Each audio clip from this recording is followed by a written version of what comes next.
E aí, galera? Eu, Lennon Portes, do canal Lennon Portes 3. E eu, professor Flávio Harley, do canal Flávio Harley Games. Mas vamos falar de história pra vocês aqui. E hoje a gente tem uma novidade antes de a gente começar, que é o seguinte. Nós combinamos, só que a gente não pode contar exatamente o que nós combinamos. Tem que cuidar, tem que cuidar. Mas se você tá assistindo esse Fala de História pela primeira vez, vou deixar aqui os cards dos outros dois. Que foram de história. Tão bons demais, mas é incrível. Idade Média e Papado. Exatamente. Junto com esse e com os próximos que virão, tá? Nós vamos formar um crossover lá no final, em um Fala de História, que vai explicar para vocês um apanhado, né? Que vai conectar todos os falacons de história, tá bom? Vai ser bem excitante, bem incrível. Eu tenho certeza que você vai amar e vai curtir, porque a história é uma receita. Sabe o que eu quero pedir para vocês de coração? De coração? Às vezes, história não é o meu forte, não curto história. Mas pode compartilhar com os amigos. Cara, compartilha às vezes o seu pai. Às vezes não deu aquele gatilho ainda para gostar de história. O seu pai, sua mãe, sua tia gosta de história, fala, pô, se vocês curtem história. Então assiste o professor Harley e também o Lennon, que eles estão falando de história. Hoje nós vamos falar de um cara chamado Gengis Khan.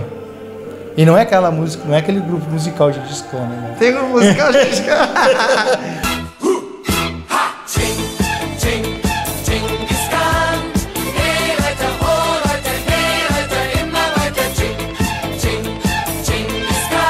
Não é o Gengis Khan, tá bom? Olha só, mas antes da gente liberar aqui o professor para ele contar para vocês tudo sobre Gengis Khan, como sempre eu vou fazer um início para vocês. E o que seria do Falacon sem o orquestramento do nosso amigo Lennon Portes, que é brilhante. Vamos lá então. Os povos da época do Gengis Khan, um pouco antes e um pouco depois, sempre tiveram o que a gente chama de dinastias. Sim. Né?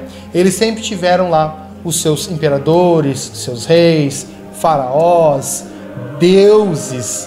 Muitos líderes se autoproclamavam deuses. Verdade, as teocracias, né? Então o que acontece? O homem, desde lá das primeiras sociedades, ele sempre precisou e talvez, infelizmente ou felizmente, sempre vai precisar de um líder. Sim. Seja para ter uma organização, seja psicológica, né? Seja para ter uma organização, seja para cobrir esse lado dependente social do ser humano. Se você parar para pensar, na época dos faraós, os faraós dominavam até um certo momento, né, que eles se proclamaram deuses. Aí eles conseguiram não só ter as pessoas que realmente eram empregados deles, sim, como eles começaram a ser adorados pelos seus fiéis ali, pelos seus súditos, né? E aí você puxa para a China, na China, como, não só na China, mas como também os bárbaros e outras sociedades, eles dominavam pela força, pela fama de líderes terríveis, líderes, né? Foram muitos líderes que ficaram famosos por toda a Europa, Eurásia, Ásia, enfim, né? E entre todos esses que a gente aos poucos vai trazer para vocês hoje, o professor Flávio Harley traz para vocês Gengis Khan, professor.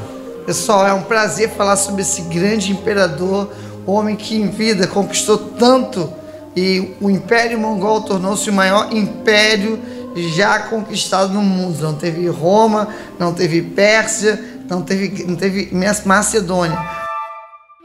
Você sabia que o metal mais valorizado pelos chineses era o bronze? Diferente das outras civilizações que sempre adoraram o ouro. O maior império do mundo conhecido entre o século XII ao século XIV foi o Império Mongol, que começa com Temujin, que não é o nome de Gengis Khan, ele muda depois, com 30 e poucos anos ele muda o nome para Gengis Khan, né? Temujin, ele foi o maior imperador que o mundo conheceu. O cara era cruel, o cara sanguinário, mas o cara estrategista, tornou um exército mongol um exército nacional, transformou homens, tribos, porque os mongóis eram vários grupos, vários clãs. Ele foi o primeiro separados. que teve essa ideia de juntar todos os clãs e montar um exército. E ele acreditava na ideia de um império de um homem só. Isso puxa um pouco dos persas, que tinham a ideia do império universal.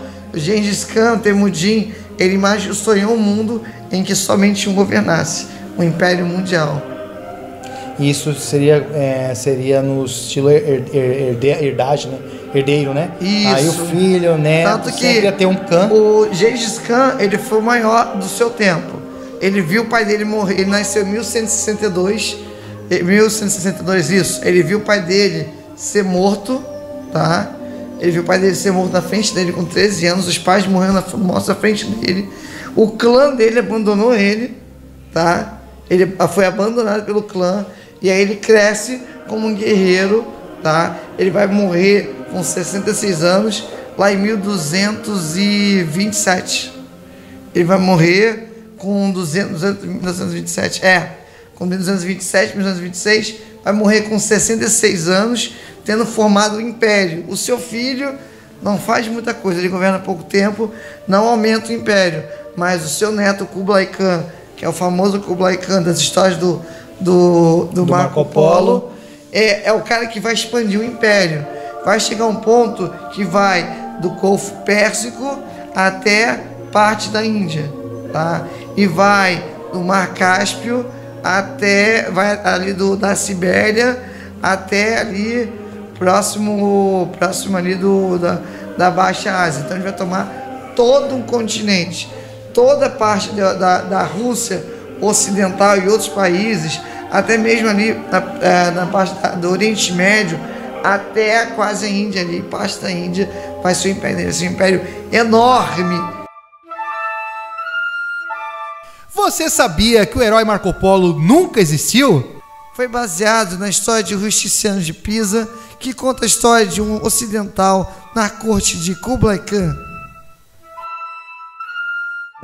Mas também tem que dar crédito pro Kublai Khan, porque certeza. Segue o legado do o que talvez vocês não estejam ainda ligando o fato à condição histórica daquele território é que grande parte daquela temeridade lendária da Rota da Seda, famosa Rota da Seda, era Gengis Khan. Muitos vendedores, porque ao contrário do nome, a Rota da Seda não vendia só seda. Não vendia muitas outras coisas. Vendia muitas outras coisas. Inclusive, a seda é o grande chamariz. Inclusive cultura também. Eles importavam cultura através dos utensílios domésticos, música. Pólvora, o macarrão.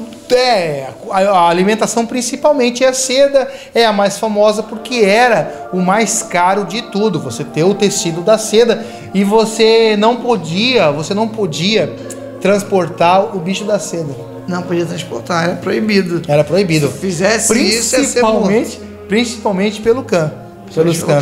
Eles não deixavam você ter essa retirada. Por quê? Porque eles acreditavam que era quase que uma coisa divina. Sim. Não, porque a seda, meu chapéu, né? Olha uma vestimenta de seda ao nível que é.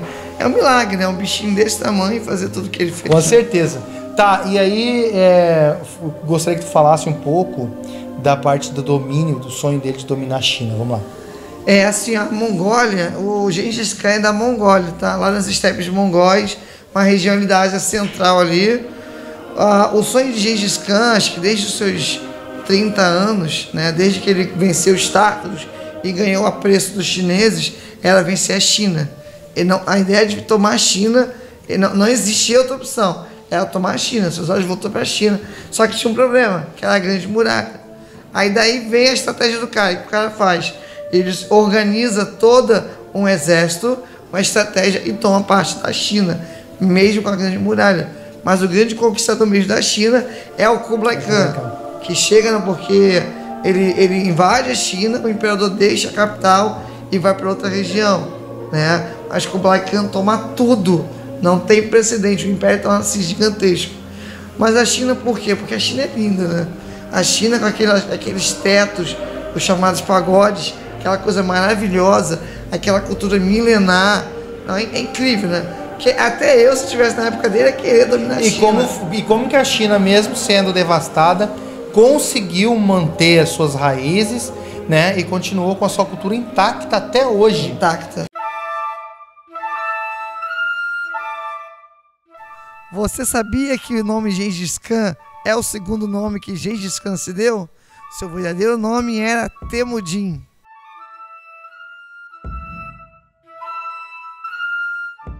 Uma das coisas que eu gostaria de trazer para vocês é os famosos guerreiros de terracota. Lindíssimo. Que foi lá do Xiaoming, né? Isso, que foi, né, os guerreiros Xian, né? Eles foram do imperador Qin. Sim. O imperador Qin que bolou essa estratégia pós-morte, seria praticamente uma cópia dos faraós. Sim. Mas enquanto os faraós levavam consigo todos os seus os empregados, os seus súditos, morria todo mundo junto. Morreu o faraó, ele matava toda a galera. Já o imperador Qin... Até as concubinas. Todo mundo.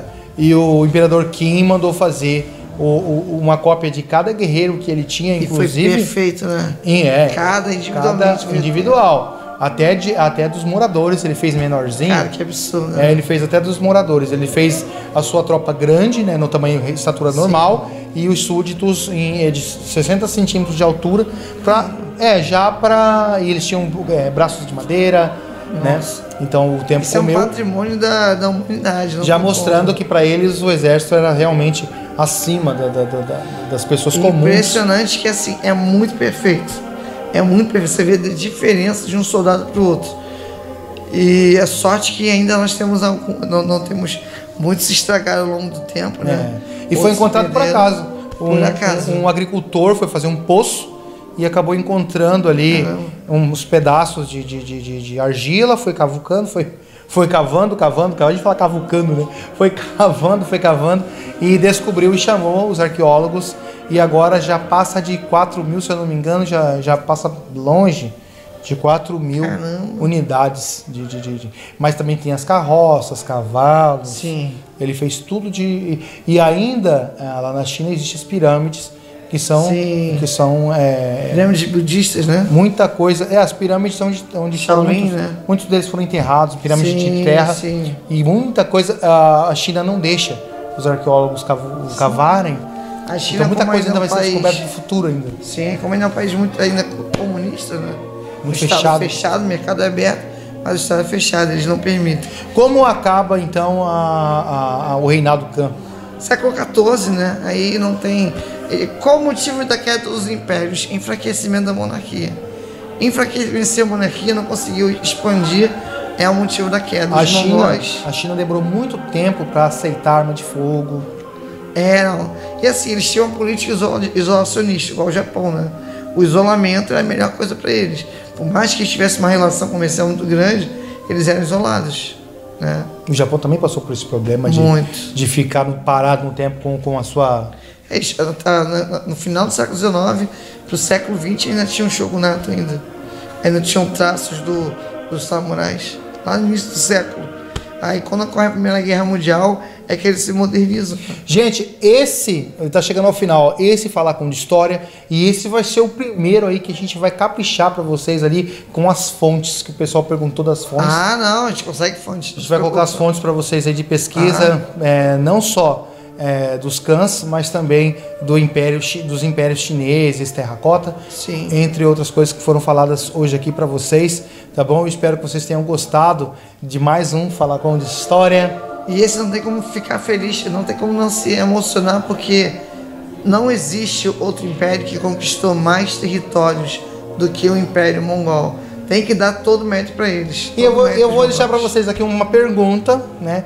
Foi pedido fora do canal para a gente fazer um Falar Com de História sobre Primeira e Segunda Guerra, mas para isso acontecer você tem que deixar aqui nos comentários o pedido, porque senão aí fica um negócio do Disque Me Diz. É isso aí. Tem que estar registrado. Então, aqui. Se você é do canal Leno Portes, que curte o Fala Com, ou do Flávio Harley Games também, e curte o canal do professor e sabe que o professor faz crossover com o Leno Portes, temos um projeto brilhante do Fala Com de História.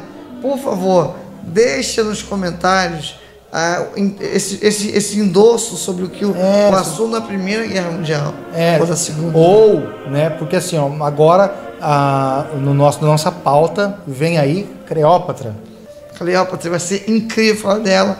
Tem detalhes muito importantes da vida dela. Então você pode, estratégica. Você pode endossar aí qual você vai querer, né? Você pode ratificar aí o seu votinho aí, escolhendo o próximo Falar com História, senão nós vamos continuar seguindo a nossa pauta. Vou só finalizar aqui lembrando vocês que aqui no canal Lennon Portes nós temos gameplays, nós temos entrevistas, nós temos quadros de humor, tá bom? E o Fala Com de História, que é aí a nossa menina dos olhos aqui do canal, tornou-se a menina dos olhos aqui do canal. Professor, convida o pessoal para conhecer o teu canal. Pessoal do canal Flávio Harley Games, pessoal que me segue nas redes sociais, Instagram, Facebook, Twitter e no próprio canal do YouTube, eu faço um convite assim, com toda a convicção, para virem até o canal do Lennon Portes e ver nossos vídeos. Nós falamos sobre Idade Média, pegamos até um pouco do Egito, falamos do papado e hoje da dinastia dos Khans. E é interessante que vocês venham, por gentileza, participem e ter seu ponto de vista, porque eu sei que vocês curtem também. Eu sei lá no íntimo de vocês que vocês gostam de assunto de história, porque vocês me pedem para falar de história. E aqui eu tenho essa oportunidade, junto com meu amigo Lennon Portes, de fazer essa diferença. Tá bom, gente? Um grande abraço a todos vocês. Até o próximo Falar com História. Valeu. Até mais.